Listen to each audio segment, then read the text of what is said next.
What's happening, everyone? Welcome back. People that are smart, people that have athletic, active, and persistent minds will eventually push to the limits of human logic and human imagination, in my opinion. And once that's done, once you stretch your mind as far as you can possibly go, even if you don't realize it, then everything in your experience and everything previously known will take on a relative and subjective quality. And once this happens, once you've gone as far as a human being can go to what I call the absolute, or as close as a human being can conceive of the absolute, then really nothing in our life, nothing in our awareness and reach can hold the type of meaning and significance that we truly desire, the absolute kind. Why is this though? Why do we suffer from nihilism, existential dread, and depression as soon as we realize that we're never going to do or say anything that has ultimate and universal significance? Why does a sufficient intellect, why does a robust mind not shield us from the pain of seeing everything in life as meaningless?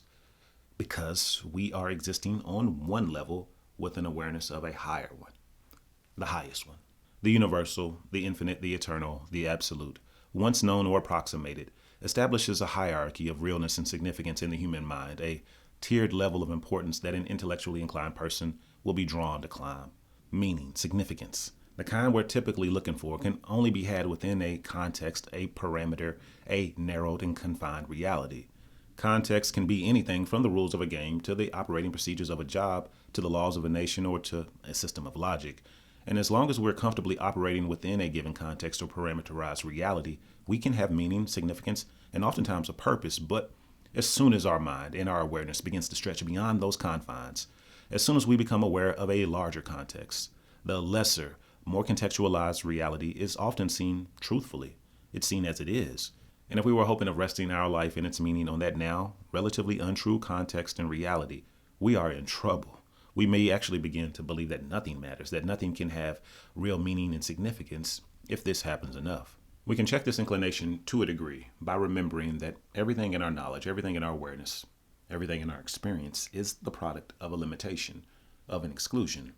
That is currently our human, earthbound, or earth-adjacent reality, and we ought to accept that unless we want to suffer. Just because we are aware of something more and something beyond doesn't mean that we should concern ourselves with that thing.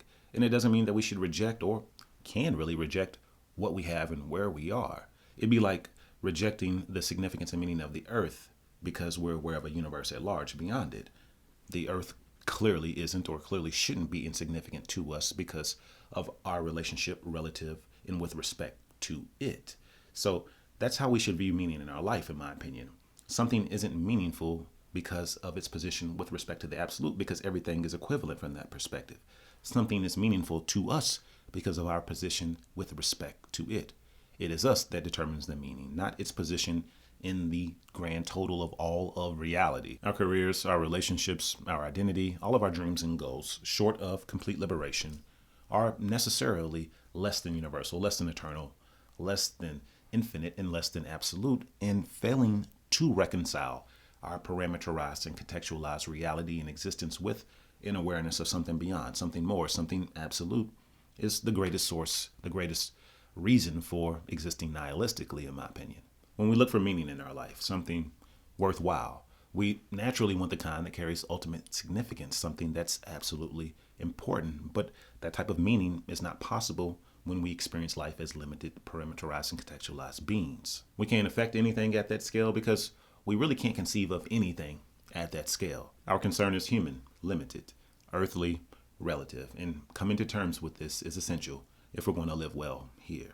The only alternative is to deny the significance of everything in our life experience, or to only allow for significance when the absolute and universal are realized. And both are errors, in my opinion, but they're both understandable. This awareness, this insight, this ever-present intuition that there's something greater, something beyond what we're doing, that what we're doing is somehow unreal or impermanent, is why smart people are going to suffer nihilistic tendencies way more regularly, way more frequently, way more severely than the average person. Much of the relative meaning and purpose that gives the average person's life and action significance will be seen as just that by the deep thinker. Relative and non-absolute. To be clear, when I say smart, I'm talking about someone driving their mental vehicle with skill.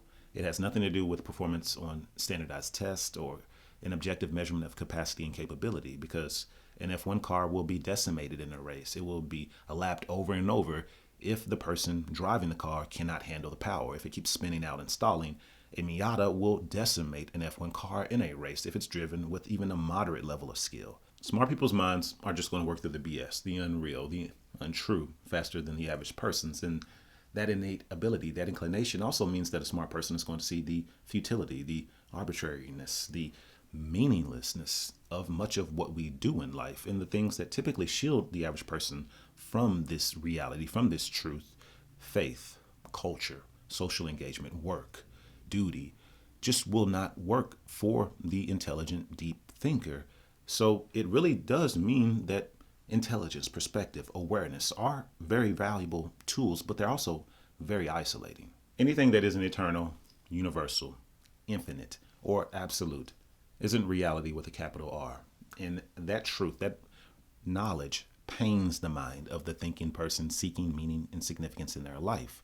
For us to believe that something is meaningful and significant, it needs to be real enough to hold meaning and significance. And a story about that thing simply will not do, because a thinking person will see through that narrative. It will be unraveled and exposed for what it is. We can't lie to ourselves in this way about something being real or meaningful any more than we can lie to ourselves that it isn't the time that we truly know it to be. Awareness of truth is very difficult to hide, very difficult to cover up, very difficult to shroud, because truth is like a light. And the more true something is, the more true it is, the brighter its light will shine and the harder it will be to ignore. A capable mind, intent on being intellectually honest, will tear right through any context, any parameter, any story we may want to hold or put forth or adopt as being ultimately true. And this is the case no matter what the state of the world is for the intelligent, for the smart person. But considering the widespread social and cultural dissolution we're witnessing around the planet, I believe this is the case for almost everyone going forward. Not because the average person is working toward truth or has an awareness of the universal and the absolute. That's not the case. That's not the reason. It's because the stories and the narratives the average person holds about themselves, the world, and other people are being eroded from the outside. And this is why I say that nihilism, existential dread, depression, apathy, low motivation, things like this, suicide even, are going to be increasing concerns and threats to our civilization and quality of life, despite our world becoming increasingly comfortable. Meaning and significance aren't something that a person can easily cease desiring or even live well without. And existing long enough with a void, with a lack in this way, makes a person almost undoubtedly nihilistic, lethargic, apathetic, and depressed. And also, in my opinion, vulnerable and susceptible to being hijacked by someone offering what you desire and lack. If someone comes along and you've existed long enough with this void, with this lack, with this desire unfulfilled, and they're offering even a semblance of something meaningful, something to ease that suffering, to fill that void, many people will attach, will accept, will entertain, and be hijacked, will be exploited to almost certainly a non-worthwhile, non-right aim. And I think that's the danger of existing like this for too long. You become thirsty, you become hungry enough, you will eat whatever is offered to you. The good news is that this fate, a meaningless existence, nihilism, isn't inescapable. It isn't unavoidable, no matter what anyone else or even Rick and Morty say. Until we reconcile the relative and the absolute, we're going to have a problem, but this problem needn't exist any longer than we desire, because ultimately it's just an issue of logic. A logic of the universe that, when understood, I believe gives order and significance to our relative experience of life as human beings within the context of what I wouldn't call the universe in this description, but something I would call the absolute, something very akin to what the Hermetics describe. To understand what I mean and how to go beyond this, how to reconcile this discrepancy, subscribe and like, and look out for the next 2 videos in this series about this topic. And I will see you on those videos, or maybe even the next one. So you have a great day. Take care. Later.